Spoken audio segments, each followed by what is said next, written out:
Hello, everyone. I'm so sorry that we're having a little technical problem. Carl Sagan said once that if you want to bake a pie from scratch, first you have to create the universe. So as a designer, I think our job first is to change the way you see. And then we rearrange the furniture, and then we build. But changing the way you see, just looking at Leila's presentation, I clearly have had a big influence on the way she sees. Because Cradle-to-Cradle introduced the idea of biological and technical nutrition and seeing the world in biological and technical terms. And we just saw that it changed the way she presented. So that is one of the critical parts of Cradle-to-Cradle.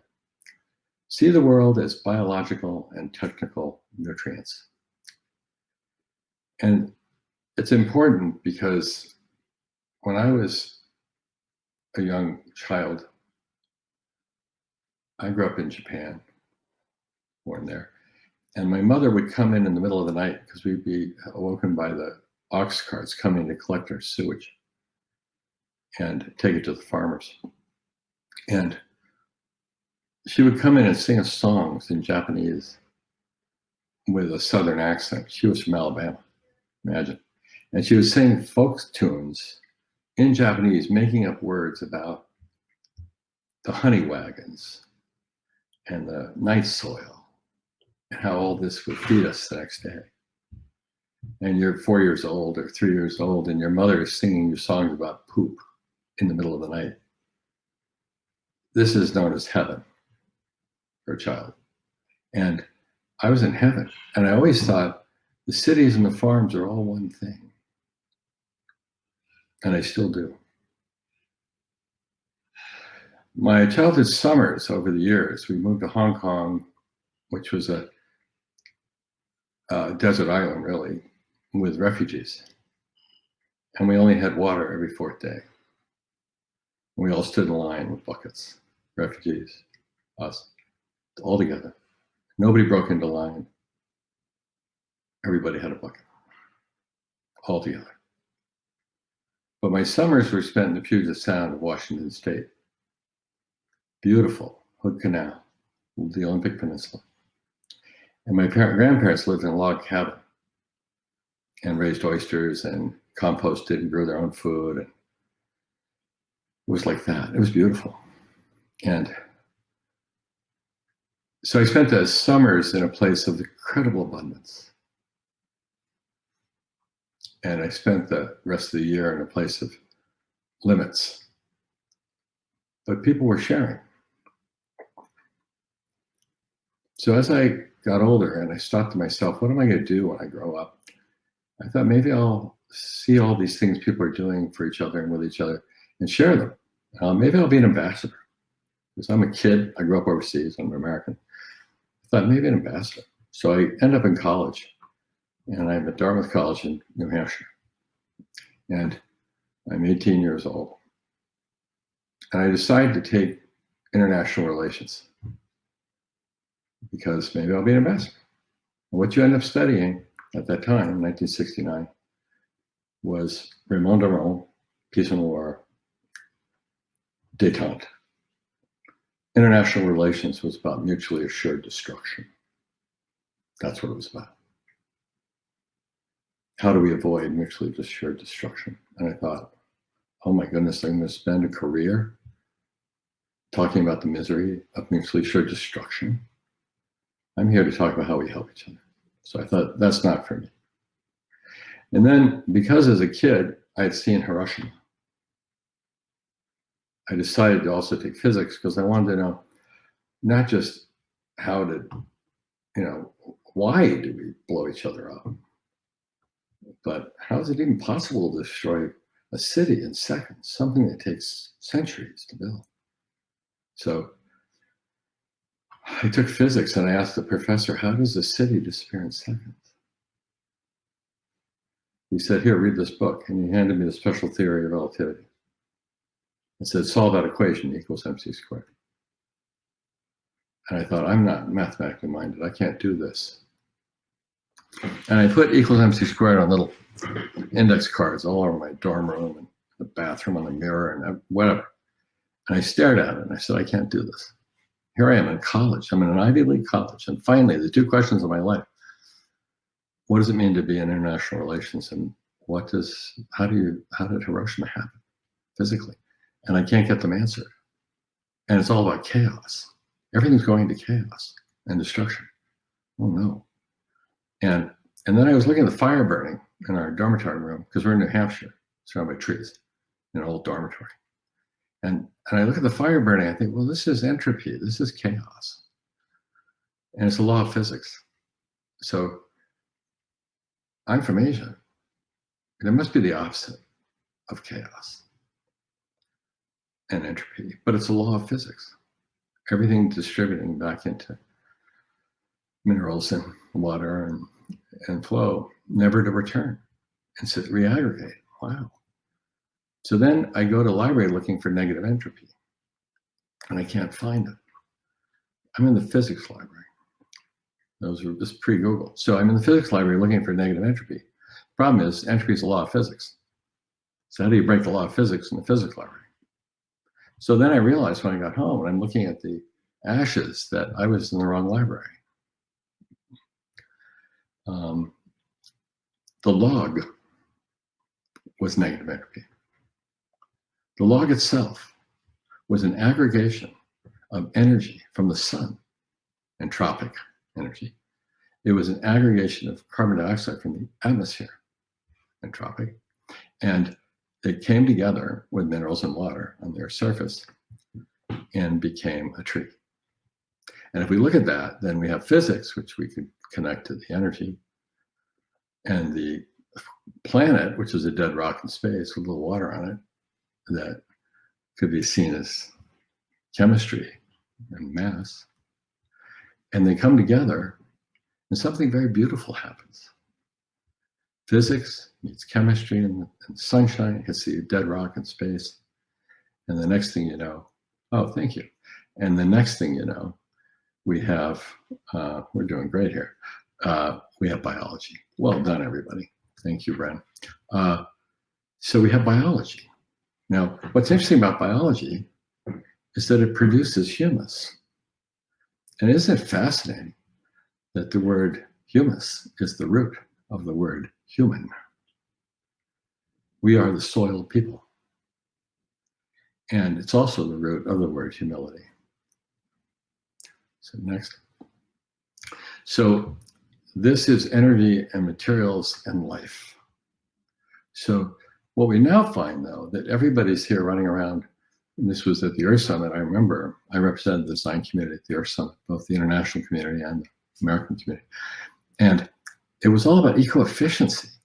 And I'm just remembering Peter Drucker, 1984, talked about efficiency is what managers do. It's doing things the right way.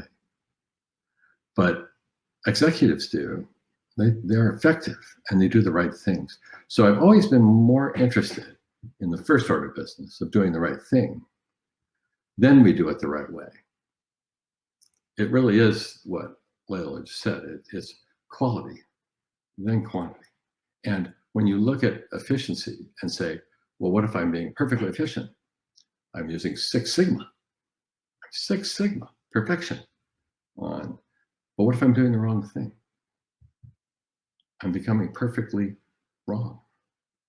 So if you're in the wrong system, and if you're doing things the right way managerially, but it's the wrong thing to do, you could be worse. And so when I look at the circular economy kinds of things that are credited to us, I get sad when I hear people get up and say, oh, I'm circular, it makes me good. Well, not if you're recirculating it bad. What if you have all this toxic clothing? It wasn't exciting. We're at the highest level of recycling of this polyesters, but it's toxified. That's retox. That's not detox. So let's do the right things first, and then we'll do them the right way. Next. So what are the right things to do? So I decided at that moment that looking at that log burning down, that I want to design negative entropy. I want to go into the world and create order, not chaos. So I decided I'm going to go in the arts.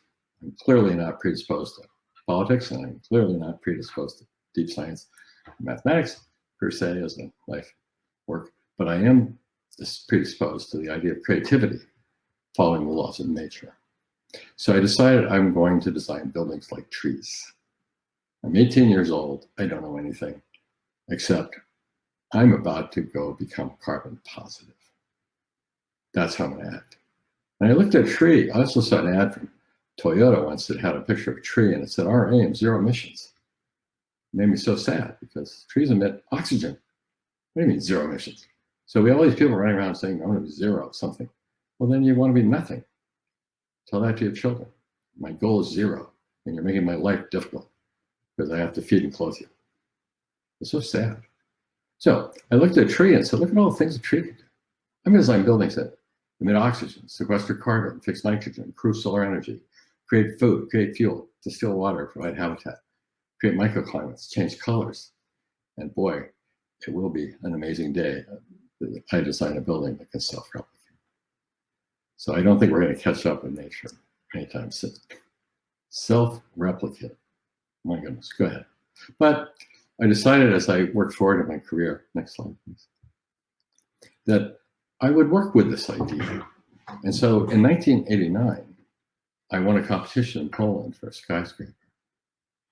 And I designed this building to be made out of recycled materials, aluminum for the skin, rubble from the Warsaw Ghetto. For the base, looks like limestone. Every floor would be an art gallery in the lobbies. This is all before the security crazy. It would have photovoltaics and the tower and so on, and a building like a tree. But when I won, I told the developer, and they said, you win, we love this, we're going to go for it. I said, great, you have to plant 10 square miles of trees in Poland to go with the building. Because we calculated the amount of carbon released to the atmosphere from coal burning to make aluminum and to make the power for the building. And it'd be 5 square miles, I calculated, for the embodied energy of the building, building it, and another 5 for its operation. And they said, well, maybe you don't win the competition, so we'll go find out. The idea was so strange in 1989. Remember, this was 3 years before the Earth Summit. And we're still having conversations about net zero stuff, right? Now, this is 30 years ago, everybody, 30 years ago. Next. That it ended up, go ahead, next slide, please. It ended up on the front page of the Wall Street Journal. And because it was a curiosity. But look at this. We priced it in Poland in 1989. It was $150,000. It was 1/10 of the advertising budget. Think about this. Anyway, so then the government changed and they canceled all building permits for the whole country. And so this went into that netherworld of politics.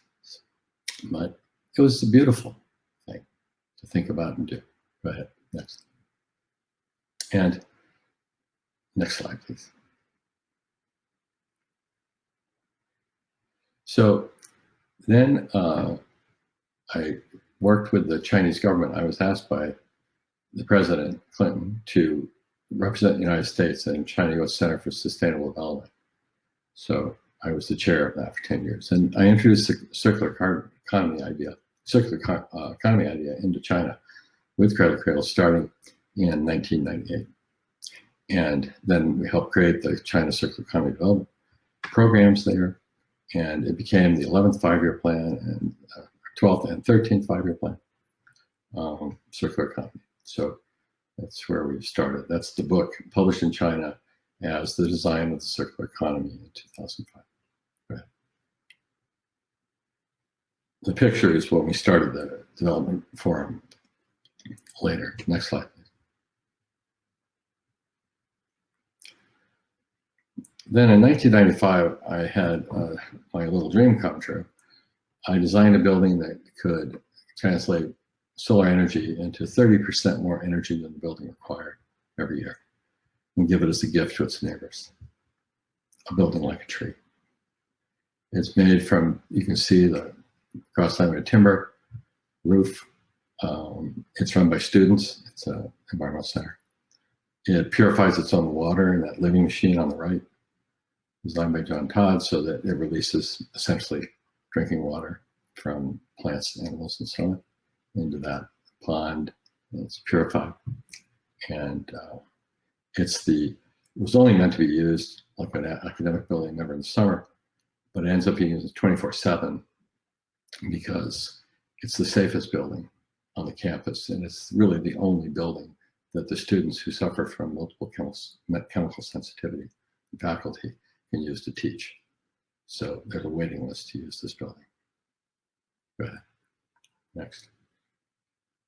It's also listed as the first net energy positive building in the United States, but it's actually it's net zero energy. It's not net zero. It's 30% positive. For the River Rouge, I was asked to take on this project for the 100th anniversary of Ford Motor. It was getting ready. It was designed and ready to move the box and equipment. And Bill Ford asked me to come in. And I said, I'd like to do the world's largest green roof. And they said, well, the engineers all said there's no such thing, and the engineers and the roofing companies all said it's not possible. And I said, the problem of it being impossible is you're talking to the wrong people.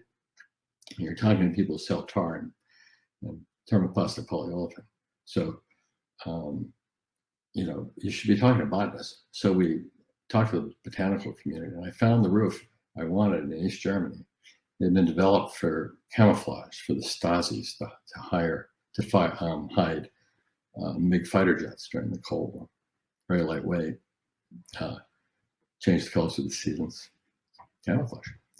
And we ended up using that as the world's largest green roof. But the really important thing was the fact that what we did by doing all of these landscape things and restoring habitats is that we saved for it $35 million in CapEx, capital expense, because we got rid of all the chemical treatment plants and all the miles of pipes required to meet the Clean Water Act using chemicals and traditional energy systems. And that saved $35 million day one. And so when I had to present this to the board for approval, they said, okay, what are you talking about here? You're adding cost to our building? I said, no, we just took away all that other stuff. So that was $48 million and ready to go. So we're saving you $35 million CapEx, in which is, since you get that day one, it's the equivalent with the Ford Taurus coming out of Chicago at a 4% margin. Me walking in this room and offering an order for $900 million worth of cars. Approved. So this is how we get this done. Next.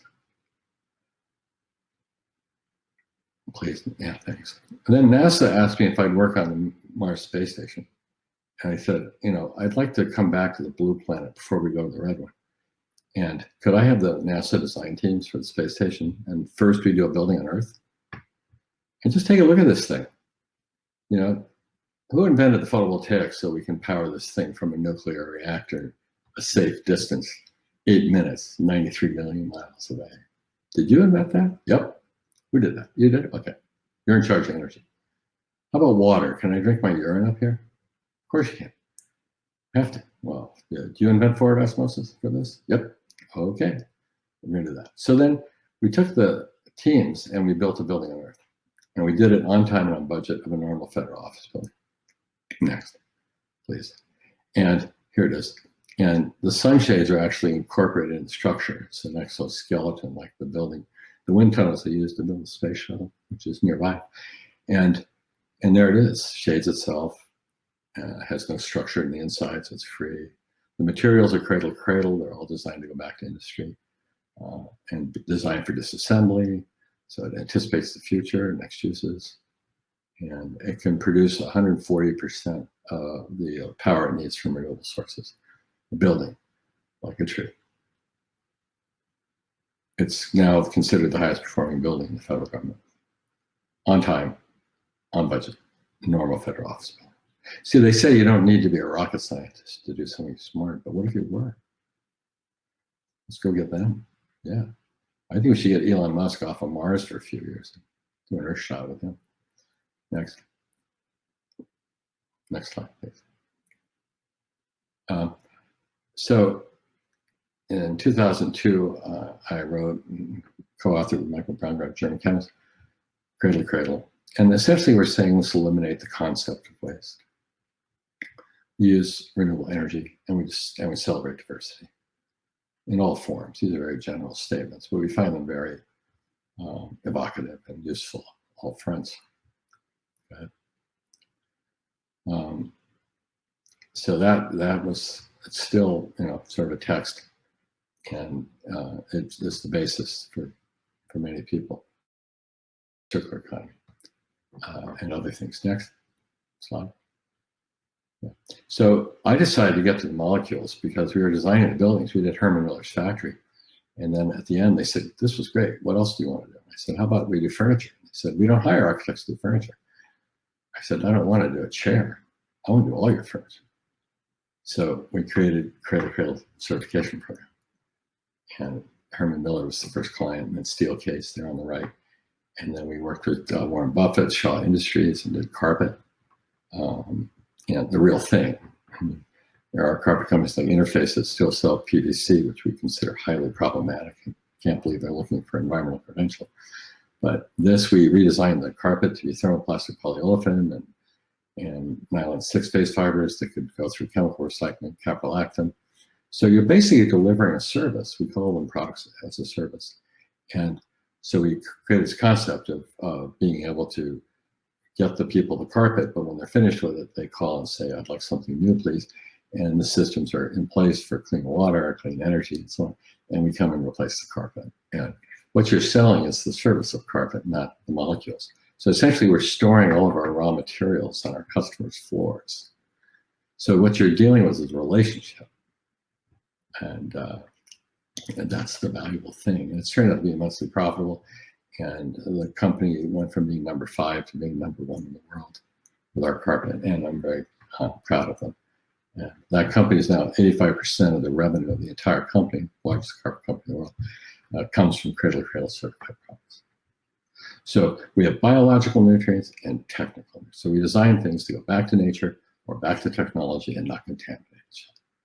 And so I started with a fabric over on the left, the Steelcase 1994, where we looked at 8,000 chemicals in the textile industry and eliminated 7,962, did the whole collection with 38 chemicals. The water coming out is as clean as Swiss drinking water. The fabrics are clean enough to eat.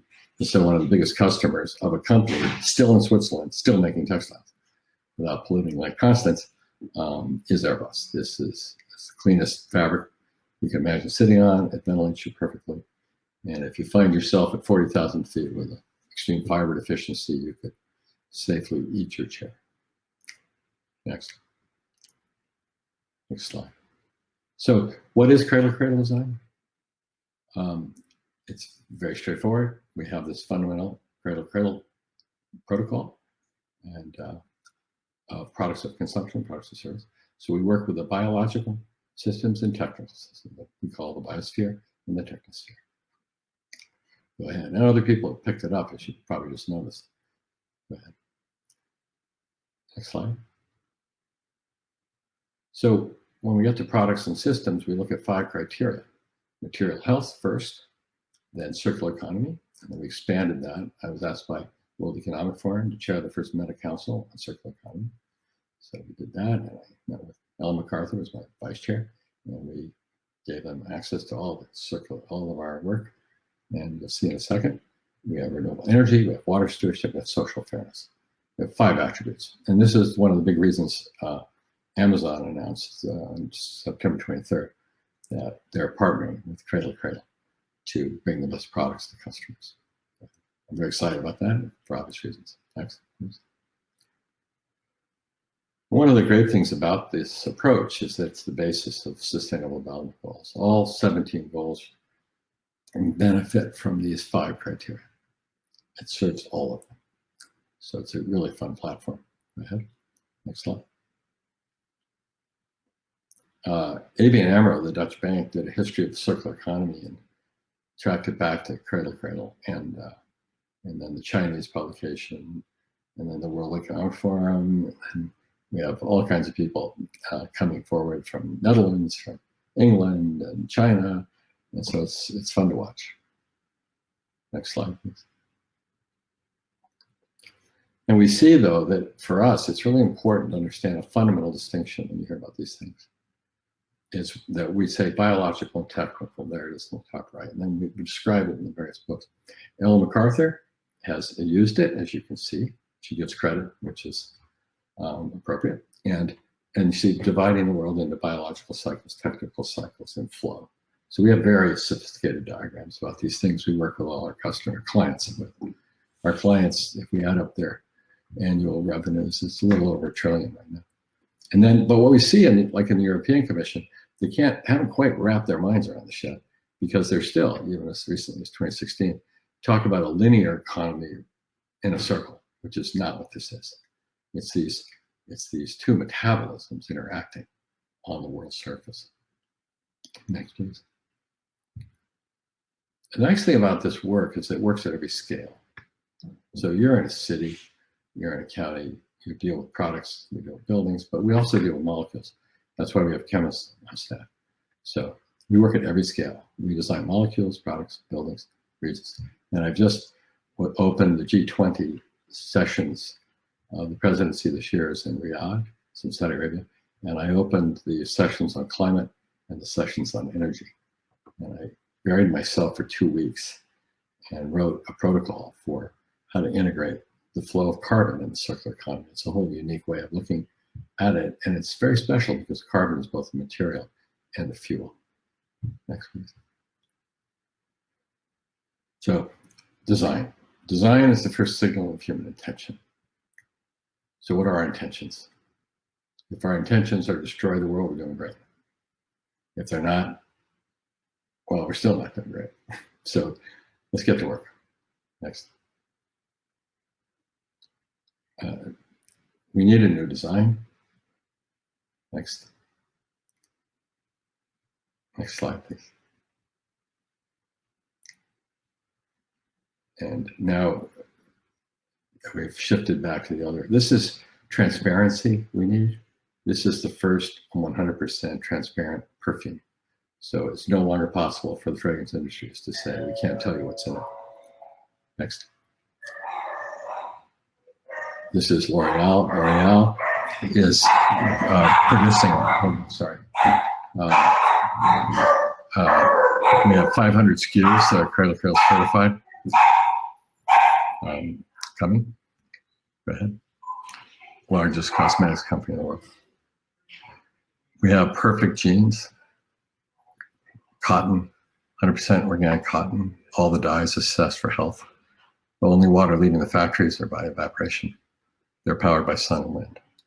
Perfect. And 28 euros. This is mass market pricing. Go ahead. The furniture, as I mentioned, Herman Miller. Steel case, Cradle-to-Cradle certified. Go ahead. There's the carpet. There's Ford. This is a part of the old presentation. Sorry, we can move quickly through this. There's the car I designed with them. Car that's nutrition. The car can be taken apart, reused, all the parts, all the materials. Model U, it's called, the concept car from 2000. Go ahead. We're getting a little repeat here.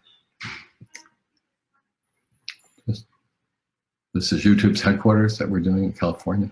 This is a school teaching Cradle-to-Cradle in Bogota, Colombia for small and medium-sized enterprise. The next one.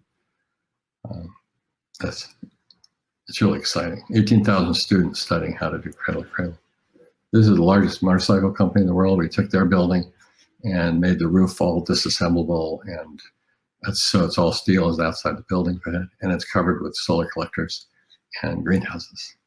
So there are 1,000 people working inside, and another 450 jobs on the roof, growing food for all the families. Over his left shoulder is our first tomato. Go ahead. This is a concept city for Chinese, a carbon positive city. A city that makes enough food to feed itself and power itself and purify its own water. 128 kilometers is about what we need for 100,000 people. Square kilometers, excuse me. Go ahead. But I'll finish with this. This is Dr. Venkataswamy. Madurai, India. He died about 5 years ago, one of my heroes. He realized that he was giving cataract surgery to elders who couldn't see. And one day he said, this is crazy, it's $1,900 for these 80-year-old plus people so they can see again. I can do it in 10 minutes in a cubic meter sterility per eye. And so why is it so expensive? And the lenses were $250 each. And he said, this is crazy, we have contact lenses. And he went to the companies and said, can I get interocular lenses cheaply? I need lots. And he said, no, that's the price. So he ended up building his own factories to get the price down. He realized that if he gave it away for free, that he needed enough of them to be able to have a factory.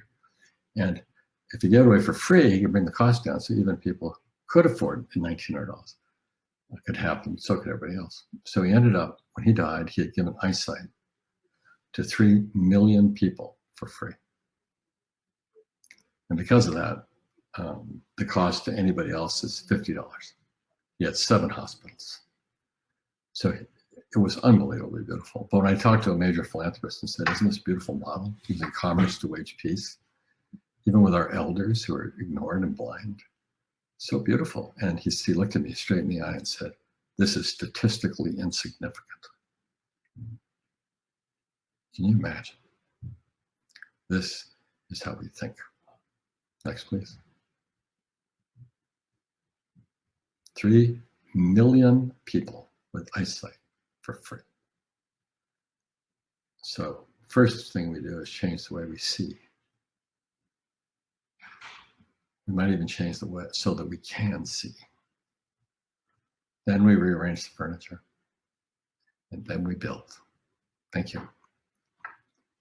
I'm done.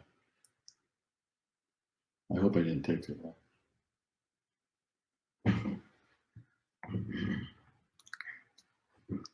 Hi, Bill. Can you see me?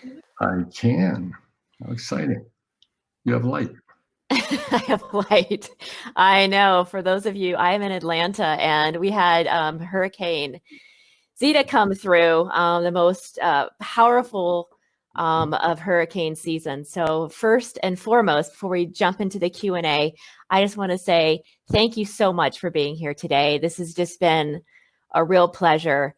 You are one of my longtime friends and mentors, and I really am honored to be here and facilitating this Q&A with you today. Great.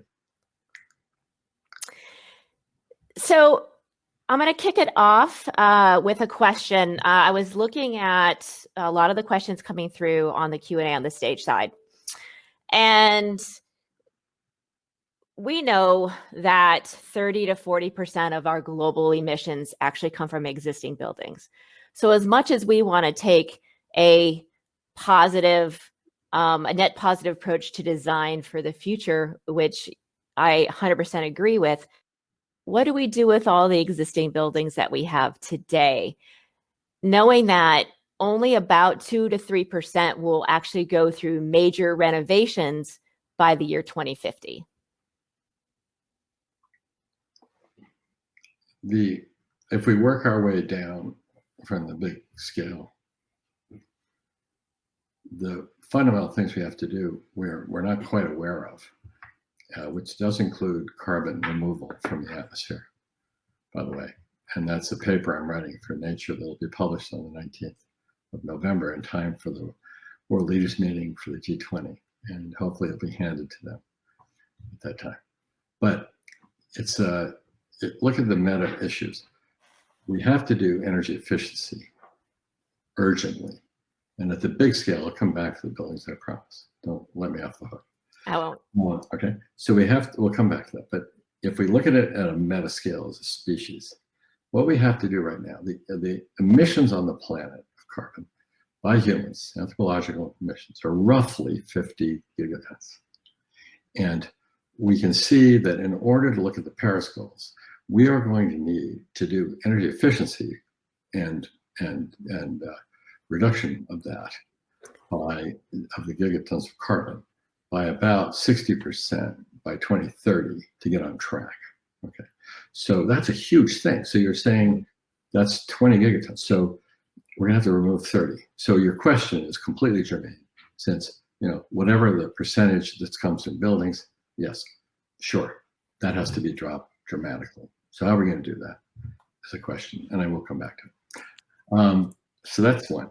The second is that people are saying, well, we're going to let nature do it. So we're going to go and do these offsets. It always makes me nervous when we have offsets. I'll give you an example of why I'm worried about offsets. When somebody says, I'm offsetting my energy use, with renewables somewhere else, okay, or with nature, and I got tree planting, or I preserved a piece of territory, or whatever you're doing. Offsets are tricky to me because all sustainability is local, just like politics. So what is happening? And so think about an offset. Can you imagine if we told the kids in Flint, Michigan, that we're going to do lead offsets? We're doing, take out the toxic water and we take lead out of the water in Austin equal your lead you got here, and you're going to be lead neutral. It's like, what? What? Right. So when you're dealing with toxins, that's why we care about safe than circular. We don't think circular is good unless it's circulating something safe. That's so right. First is quality, second is quantity. Circular is only a quantification. This means you're doing it again. But what if you're doing the wrong thing and you're doing it again? So no. So I think this is fundamental to us. So then you look at the nature-based solutions for offsetting carbon. Nature has its own carbon cycle. It works. If we juice that up with regenerative agriculture and various systems for capturing using nature-based solutions, ocean systems, land systems, we must do those things. I mean, absolutely everywhere, all the time. Don't even think about it. If you can increase carbon in the soil, you're a human. That's your job. Humans is our job. That's who we are. So go do that a lot, right? So green roofs, farming everywhere, just go for it and heal the soils everywhere. So yes, we should absolutely do that. The good news is we can do that. And it's profitable, but it also helps us with biodiversity. It helps us with clean water. It's everything. So just go. Problem is, it looks like we need to capture about 10 gigatons a year. That's right. For the rest of the century. Okay. So where's that coming from? That looks like nature, if we juice it up, we can pick up like maybe 2.5 gigatons. Right? So only a quarter of the way there. So, and that's if we do all the efficiency. Oh my goodness. So we have even bigger things to do, which is what I'm working on right now, which is the removal. So it's that big. Now go back down and zoom in on those buildings. Okay. So the first thing I think to do when we look at our buildings is to everybody pull back, have a deep breath, and say, we need to breathe.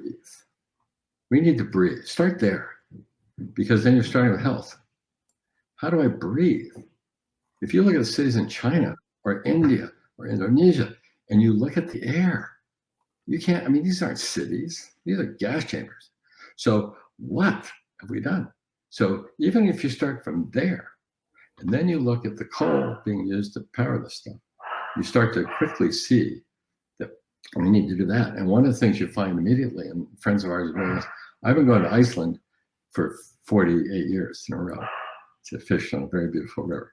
And I know their geothermal systems and completely, right? And they are now working with the Chinese. We got 350 plants going where we're taking out all the chimneys in the cities and replacing with geothermal. Geothermal is like everybody's forgot about it. Do you know that the center of the earth apparently is the same temperature as the sun, and it's definitely a lot closer. So, and you think of what's possible, it's quite astonishing. And so you clean up the air in the city while you power that city. And then each building, it's a different equation, because if you look at all their concrete housing in China, there's 20-story blocks, they're not even insulated. And they have single glazing. And people are freezing in Harbin in the winter. It's an icebox. But if you look at the cost of cladding that building with insulation and reskinning it, or putting in all the glazing, these things can all be dollars for donuts figured out, but it's quite expensive. And then the question is, where's the energy coming from? And all of a sudden, you realize that they don't have valves that they can understand. The people are coming from farms, and they put in the power systems in series. So the radiators on the ground floor are super hot. People don't adjust them. And the radiators on the top floor are cold because there's no controls in effect. So getting the controls in place and getting all this going. And then you get this incredibly beautiful moment where, wait a minute, if we have geothermal and there's no emissions, and we have a district heating system, and we rationalize the building's operation, we can take care of that big number right there, right? And yeah, then, that's right. You can look at the insulation as a nice to have icing on the cake. See? So there's a couple things in there that you said that I want to just highlight. And I know we're getting close to the end of our time this morning. So first thing is the cleanest energy is the energy never consumed. That is energy efficiency first. I'm a true believer in that. South Face, part of the mantra that we live by here is the cleanest energy is the energy never consumed. So I think that is in terms of an action or takeaway is something that I think will permeate through the rest of today. And I know that both the Sarasota County and the city and the greater area is really focused on EE. So I think that's a really good starting point. Number two, you talked about, and you used this actually in Cradle-to-Cradle, is not the 3 R's, but the 4 R's: reduce, recycle, reuse, and regulate. So policy has a really important aspect to this, and net positive policy that thinks not only about the people, but also about buildings and ensuring that you have a level playing field as development is created. The next thing I heard was on carbon offsets. I actually like to think about when companies and cities think about offsets, I actually like to turn the table on them and talk a little bit about carbon onsets. What can we do to improve energy efficiency of those who really need it? Low income housing, vulnerable communities, and how can that energy efficiency and that offset, how can we, use that to have net positivity for everyone? Yeah, I think that I agree with you on all points. The last one is really important because the offsets, I believe in offsets. I just don't believe in the idea that I have an offset, which then is saving the world. Because if I just have an offset, it really matters when it takes out the coal plant. That's right. See? That's right. When I add renewables to the system and I go, it's getting better. Well, if I say I can offset my energy use with renewables, and then if I have a chart down here for bad, and I can say, and I'm, offsetting my bad with my good, the logic of that would then say, if I increase my renewables, I could increase my coal-fired plant, because now I'm still zero. You're not. You're not, no. Air still sees all this carbon. We really wanted everything to go up this way to a point where you actually don't need that coal fire. Right. And that's the point you're making too. That means that when I go here with my renewables, hallelujah, I'm also getting rid of this stuff at the same time. That's right. Right? So the offset is to give you time to get this out of here. Just remember to take that chimney. Just take out the chimney. And that will be the last word this morning. Thank you so much, Bill. It's been a pleasure to see you. I look forward to talking with you very soon again. And thank you so much on behalf of the part of the planning committee for this Sustainable Communities Workshop. I saw the comments on the stage and it was life-changing for so many. So thank you so much for being here with us today. I'm happy to be here. Let me know if I can help.